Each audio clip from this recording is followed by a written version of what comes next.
It's a very good afternoon now. Just in other news, ministers have approved plans to recognise international surrogacy for the first time, both retrospectively and for future arrangements. So talk to me a little bit more about that and a lot more is Senator Rónán Mullen, who joins us. Senator Mullen, good afternoon to you. Afternoon, Niall. Good to be on the show. Well, look, now, let's go through the details of this. And you were adamantly against this. I heard you speaking quite loudly during the week in the Shannon in relation to it. It kind of went through a little bit quicker than everybody thought, although it's probably been on the cards for a long time and you've been fighting against it for a long time. But where does this leave us and what are the rules around this? Now, it can't be done for profit, from what I believe. In other words, because there's this fear, of course, of taking advantage of vulnerable women, around the world, for example, when it comes to surrogacy, people who have very little money or agencies who are making a lot of money out of these kind of things. So the rules kind of seem a little bit strict. So they're going to ask me then, what's your problem with it if the rules are quite strict around it? Yeah, well, I suppose, first of all, it has been something that's been in preparation for a long time, in that there was an Oireachtas committee on looking at the issue of surrogacy. There has been legislation promised for a long time on assisted human reproduction.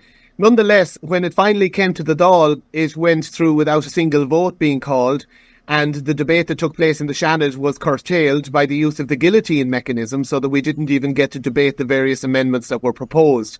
The minister was in a hurry to get this through.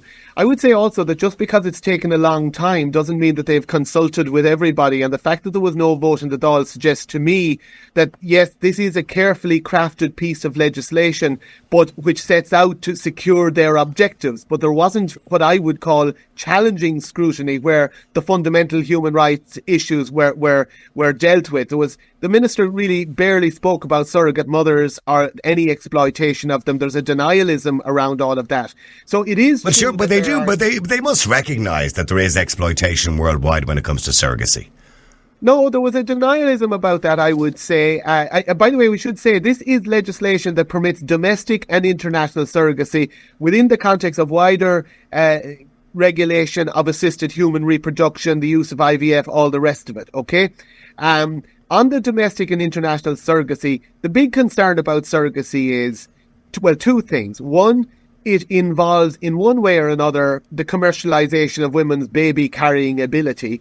And you don't see worldwide rich women carrying babies for poorer women and couples. You see poorer women. And the reason they have regulated international as well as domestic surrogacy, as I put it in the Shannon, there aren't enough poor women in Ireland or in the EU who can be exploited for this. The only way this activity can work is if there is a financial incentive for poorer women to carry babies for people. And that is happening, although yes, they're saying it's not commercial surrogacy, they are allowing the payment of reasonable expenses. Mm-hmm. Which can include, for example, loss of wages during the pregnancy period. In reality, reasonable expenses in places like Canada has run into tens of thousands of dollars. Which is essentially commercial, isn't it, to be honest with you? Because if you're replacing somebody's wages, it becomes commercial. But a lot of what we see, particularly in Ireland, would be philanthropic, wouldn't it? It would be somebody's sister who might be carrying a baby for a girl who can't have a baby. So that tends to be what we would have domestically here. Well, I'm not sure that's what the framers of this legislation see it as. Yes, those type of situations have arisen. I imagine they're pretty rare. But I think the ambition of the people pushing this is that there will be women in Ireland that will be available on the payment of reasonable expenses to provide surrogacy services.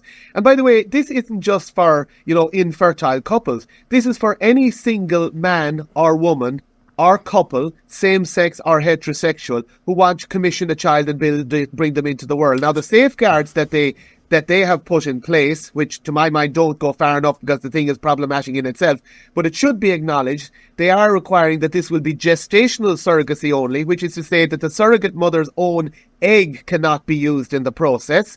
There must be at least one genetic parent among the intending person or parents. So in other words, there has to be at least one parental genetic link between the child to be brought about and the people who want that to happen. And of course, they claim that they are preventing commercial surrogacy by allowing quote unquote reasonable expenses. Well, you would have to have a genetic link, because if there wasn't a genetic link, it's just adoption, really, just under a different name, isn't it? So realistically, there has to be a genetic link. But is there no criteria around, when you say it could be a single person, you know, it could be a same-sex couple, or it could be a married couple, or whatever it happens to be? Is there no criteria around age, their financial status, for example? Do they not have to economically be able to provide for the child as you would if you were applying for adoption, for example? Is there no other criteria around it? This is all being left in the hand of the new regulatory authority, the AHRRA, which will, and there are different stages in the process where there has to be a permitted surrogacy agreement, then the arrangements are made, and then the people bringing back the child will seek a parental order from the courts. Now, the minister was trying to reassure us yesterday. For example, Senator Keoghan and myself had an amendment down to say that somebody, for example, who had been guilty of a crime of sexual abuse couldn't be considered as an intended Seems parent. Logical, yeah. Yeah. It seems logical. The government rejected this, and their weak answer was, oh, well, that could send a signal, to people who had committed other kinds of crime, for example, using child porn, that as long as that wasn't specifically mentioned, it would be okay, which is complete nonsense. Oh, my gosh. We were basically saying, without prejudice to whatever other... So you're telling me that if you were found guilty of sexual assault or rape or any particular crime of a sexual nature, you can still go ahead and request a surrogacy from a mother, or you can still do that. There's no you won't be discounted. I'm not quite saying that, because the minister claims that this would be one of the many issues that the regulatory authority would take this into account and would not let such a person proceed with their application. Okay. Our point was the legislation should specifically rule it out. We're being asked to trust that the regulator will do due diligence. Like, how many people can say that TUSLA is doing a great job in protecting children in its care, or for which whom it's responsible in every case? We know there are abuses. We know there are people who fall through the cracks. The minister tried to make the case the regulator will be very strict. This will be done. There's a requirement in law that they would only allow this to go ahead where, for example, they're satisfied that there isn't the risk of potential neglect or harm. But frankly, I don't accept those kind of guarantees, because this is a system that seems to be tailored for what the adults want as opposed to for what children actually need. Okay. That's the second half of the injustice here, Niall. We've spoken about the exploitation of poorer women by financially advantaged women or couples. The other side is, by definition, surrogacy foresees a situation where a baby will be sundered at birth from the woman who has nurtured that baby for 9 months, bonded with that baby for 9 months.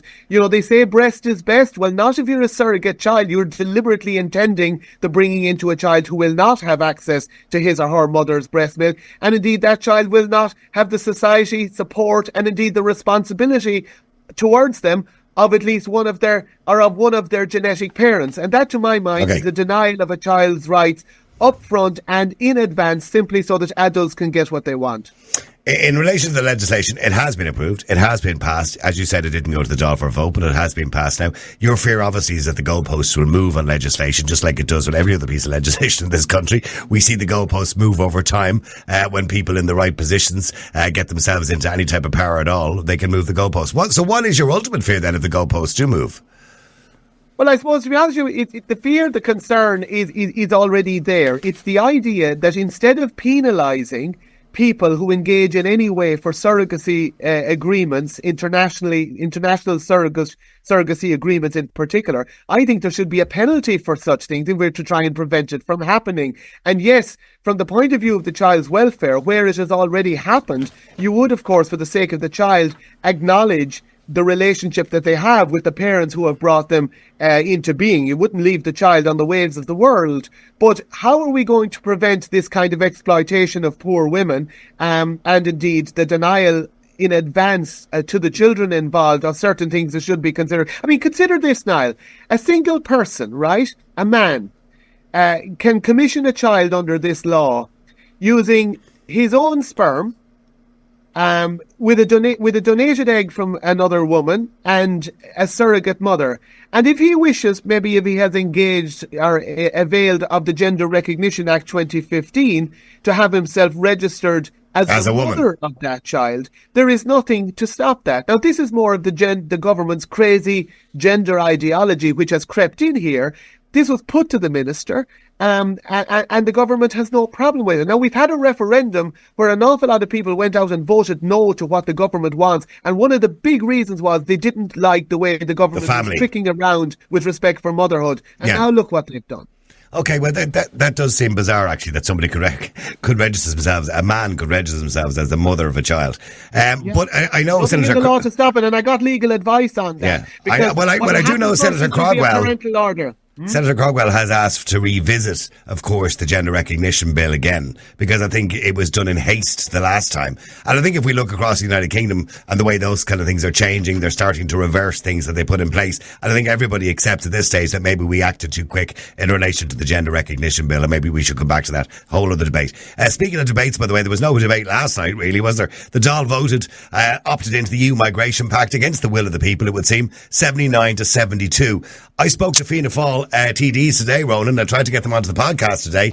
They were all very shy. One in particular said to me, yes, I voted yes, but I'm really uncomfortable about it. I can't come on the air and talk about it. Can we talk about something else instead? So, in other words, they were all led by the whip. This shouldn't have gone through. At best, it should have gone to the people in what they call an ordinary referendum. I mean, really disappointing. But some people are arguing and saying, well, look, the government are making a hames of migration in this country. They don't seem to know what they're doing. They're like chickens with their heads cut off. And McEntee is making a mess of it. So maybe it's the better of the two evils that we do let Europe take control of it. Well, I think it would be better if we kept our sovereignty on this one. We had we were in that situation with Denmark of having the opt-in, to various things. And now on these directives, we have opted in without, I would say, a proper debate. It's not as though Europe has done a tremendous job of managing this problem either. In fact, big countries like Germany contributed greatly to the problem in over the last decade. I think we would be better, first of all, deciding as a country, what is our policy going to be? We want to be there for people who are genuine asylum seekers. We want to be there for people who are fleeing poverty as well, to the extent that we can, that's compatible with the needs of our country and our employment market, and also that we would be investing in some of these countries from which people are coming or want to come, to make sure that they have better opportunities in their own country, and taking in a quota of people where possible and appropriate, and then applying strict laws so that you don't have people who have maybe more financial advantage or who use criminal traffickers and who can get to the country maybe ahead of even more deserving people. The chaotic situation we have to date. Now, under this migration pact, it seems to me that we have taken on obligations where Europe will either expect us to take certain people according to a quota that will be out of our control, and if we don't take them, we have to pay.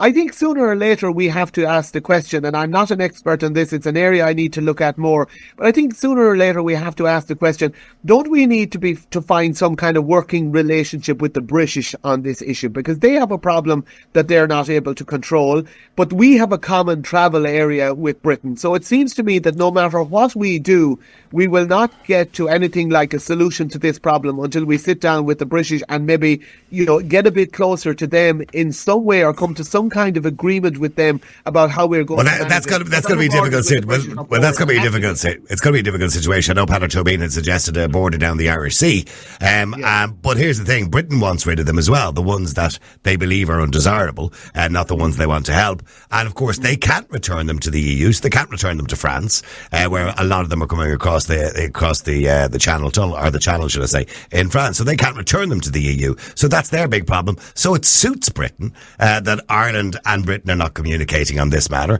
and it suits Britain that those people are leaving Britain for fear of going to Rwanda, for example, and coming to Ireland because they can't be sent back to Britain because the Supreme Court ruled that Britain is not a safe country, which is quite bizarre considering the last time I was in London it seemed reasonably safe. So it does seem that we're kind of stuck with the problem. So Europe are offering an opportunity here to be part of something bigger, something I don't agree with, but I also agree that the Irish government are failing miserably. So it's a bit of a Hobson's choice, isn't it? It is. And look, the big point I would make is that we should have had much deeper and more extensive consultation with the people of Ireland around this issue before we made this jump, because it's a jump that we can't jump back from, as far as I understand it. Look, it's not going to be easy to solve this crisis. It's not going to be solved overnight. It's hard to know where it's all going to end. But I see a pattern here with the government and its approach, whether it's to surrogacy, whether it's to migration, whether it's to a range of other issues. They're not even interested in having a full and thorough debate on these issues in Parliament. They're even less interested in having deep and wide public consultation on these issues, and that's not good for our democracy. And even when they do have consultation on some of these issues, as we saw, for example, in the run-up to the 2 referenda, they will very frequently refuse to publish the findings of such consultations. So what we see is a kind of a very centralizing approach to power, a kind of a don't frighten the horses approach. Let's not let too much information get out there for fear it might impact on the choices that we feel constrained to make, maybe by bigger forces at EU level and so on. So I don't think we're in a very healthy place right now from the point of view of the workings of our democracy. Well, I think people think that the government have sold the country to Europe now. And by the way, what this does unintentionally is, at one stage, 90% of the population would be delighted that we were part of the European Union. I think that percentage is coming down rapidly. And I think things like this do have a detrimental effect on people's feelings on the EU. We could get to a point where somebody might be asking, well, maybe we should be leaving the EU and joining something maybe bigger and better and be part of Great Britain. I don't know if that's the future, not that many people might agree with. But there again, part of this as well was, and I experienced it during my run up to my election campaign when I was running for an MEP, was the idea that we don't have conversations. So we don't have conversations around migration because the national broadcaster doesn't even like the words illegal immigration. You're not allowed to use that anymore. I was told I wasn't allowed to use that word on radio, even though 100 people had been arrested and prosecuted for illegally entering the country, which is actually in our statute books. So this comes down to silencing people. So that brings me on to my next conversation, my final conversation, which is today, Rónán, which is the hate speech laws. The government is pressing ahead with hate speech laws. Me going on national radio and saying there's illegal immigration could be classed as hate speech, even though it is factually correct. We could be heading down a very dangerous road where there'll be a chilling effect on debate and conversation, and very few people around like yourself or myself who are willing just to say it as it is. Yeah, and you're made to feel bad or somehow deviant if you use terms that are actually strictly descriptive, and you're trying to get at the truth of the matter, and you're not trying to propagandize or anything like that. But it's this kind of Overton window that people talk about, so only certain ideas can be allowed to be discussed in society. And this Overton window arises with language as well. There's only certain terms you use and certain terms are not allowed to be used. I think there's two, one of the things I noticed, and just looping back briefly to the surrogacy debate, because it's quite illustrative here, I think, is this, that when we have a system where we have strong government majorities in the Dáil and in the Seanad, and they're democratic elected, I get that, they're entitled to. But when you have a strong party whip with that, there's a real danger then that when the government decides to go in a particular direction, everybody has to move collectively. There are very few brave politicians who will stand up to their party leader and say, sorry, this is a conscience issue, or I feel I need to object to this. So everybody has to nod in unison. You have interest groups then who have access to power, so the deals get done behind the scenes. And then the big question is, well, how will the media behave? And I think what we've seen with the hate speech legislation is the media, mainstream media, following people like you who were out there a lot earlier, finally cottoned on to back, hang on a minute, there are actually fair issues to be debated here. And we started to hear our objections to the hate speech legislation being presented by the mainstream journalists at last to the government. That didn't happen, for example, with the surrogacy legislation, where the media has been stuck for years on human interest stories, the high-profile celebrities who brought the baby in from Ukraine. It was terrible. They had to delay because of the war. It's a stigma on the children. We were told that they could. All the stuff was from the perspective of the human interest, and the downstream consequences were never raised by the media. So when the media is the dog that doesn't bark, politicians and government parties get away with murder, even in a democracy. And we're seeing a lot of that these days. If the media isn't asking the hard questions fairly of all sides, bad things happen in Parliament, and they happen very quickly because politicians are not naturally courageous, and for the most part, they don't see themselves as having a primary duty to interrogate issues from the point of view of, is this right? It's done as part of a political calculation. What is expected of me if I want to advance politically? But we did, yeah, but we, sorry to interrupt you. Such an important job.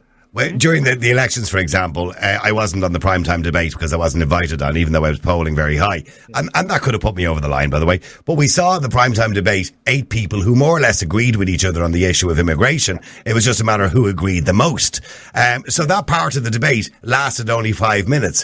Whereas if I had been there, they would have been forced to debate that a little bit longer. And one of the other political parties had said to me, the one thing they despised about me running for election was it forced that political party to have a debate about immigration that they didn't want to have. In other words, so when people like you or like me or people who are outspoken or considered to be outspoken raise an issue, it forces the issue. But if we have hate speech laws and somebody comes along and says, Senator Rónán Mullen said this the other day about, I don't know, gay couples or about surrogacy or whatever it happens to be, and they don't like what you said and they believe that it might be offensive in some way, even though you're just making a point, they then silence that debate, and it doesn't encourage politicians to make decisions.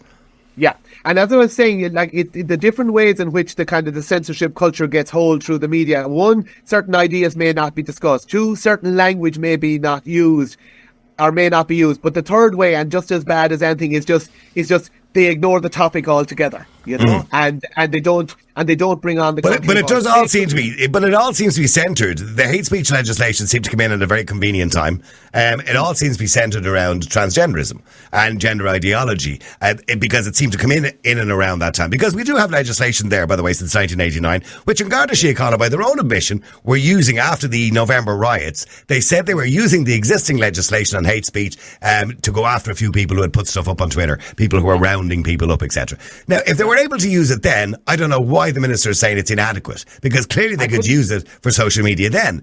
I couldn't agree with you more. Yeah, so obviously it is adequate. Yeah, and not only that, Niall, but during your recent election campaign, you may remember that Commission na Meán issued a document to candidates about how you can keep yourself safe online.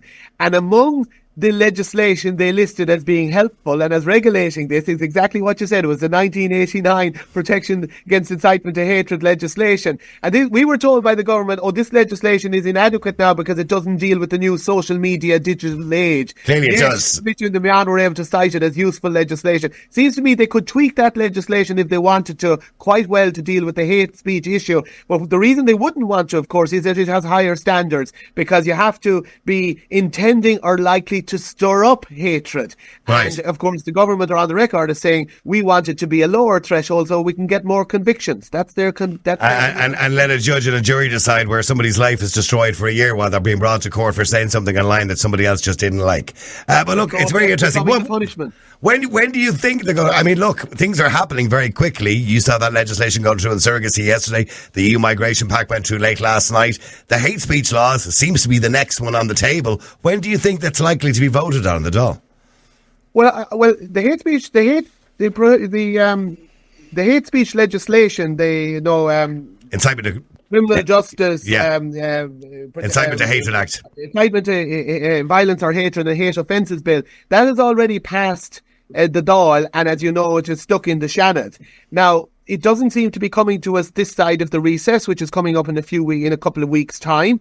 I'm hoping, by the way, that I can get some private members' legislation debated, which would require strict age verification for people wanting to access pornography online. So I'm not a freedom of expression absolutist. So we might talk about that when the time comes if I get it on for debate. I would agree with you. I would agree with you on that. Absolutely. Yeah. But they must be thinking of bringing it to us in the autumn. They did say at least or concede that there would have to be amendments. So it's possible if we have an early election that it won't happen before the election. But I think we can't take that for granted. So I'm busy encouraging concerned citizens to keep the pressure on in the nicest but most persistent way with TDs and senators to say, bin that bill unless you change it radically.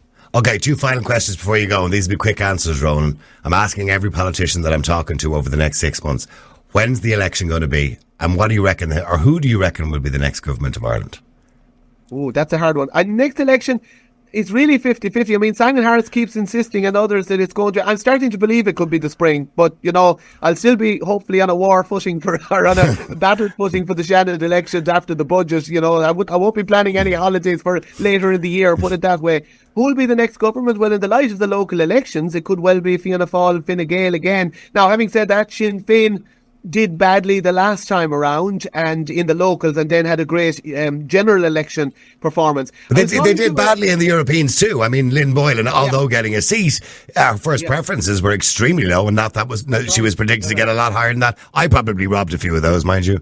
You certainly did. I was asking a guy today, why did he think Sinn Féin did so badly compared to, where they were at in the polls 10 months ago? I asked him, is it because a lot of the people who would be very concerned about migration issues, whether one agrees or disagrees with every aspect of their argument, had kind of peeled away from Sinn Féin on the basis that Sinn Féin was no longer representing them? He acknowledged that might be the case. He was also making the point, though, that local elections, the people who are already there and incumbents, people know them, they trust them. It's harder for new candidates to break in. But as you've just pointed out, their performance in the European elections, even though they got the seats, was no great shake in votes and percentage terms. Yeah. Okay, so you're going to go Fianna Fáil, Fine Gael, and would you see the Greens? Are the Greens going to get annihilated? I'd say they'll have a difficult time. What I would like to see happen would be the likes of AN2 doing well and some independents. And what I would really like them to do is to make it a condition of support for any future government that we would have some revisiting of the worst aspects of our social legislation. For example, why not introduce policies that at least try to reduce abortions? Can we please say that it would be better to try and reduce abortions, even if the law isn't going to change in the foreseeable future? It's gone so crazy that the government won't even talk about the desirability of there being fewer abortions. Yeah. Well, I'd like to see that being on the shopping list. I'd like to see something on the shopping list about the rights, some kind of respect for schools of different kinds, including faith-based schools, because they're taxpayers too, to teach according to their values, not to have to state-imposed curriculum around wellness, around... Well, they've already decided that in Northern Ireland. The DUP in Northern Ireland have already said they're now removing any gender-based education from primary schools because they believe it's not appropriate. So that's something, so maybe we'll follow suit. Listen, Rónán, thank you very much indeed, and I appreciate you joining me today. And good luck, by the way, in the elections if it does come up just after the budget in October. I'll be talking to you before then. Thank you, Niall. Thanks.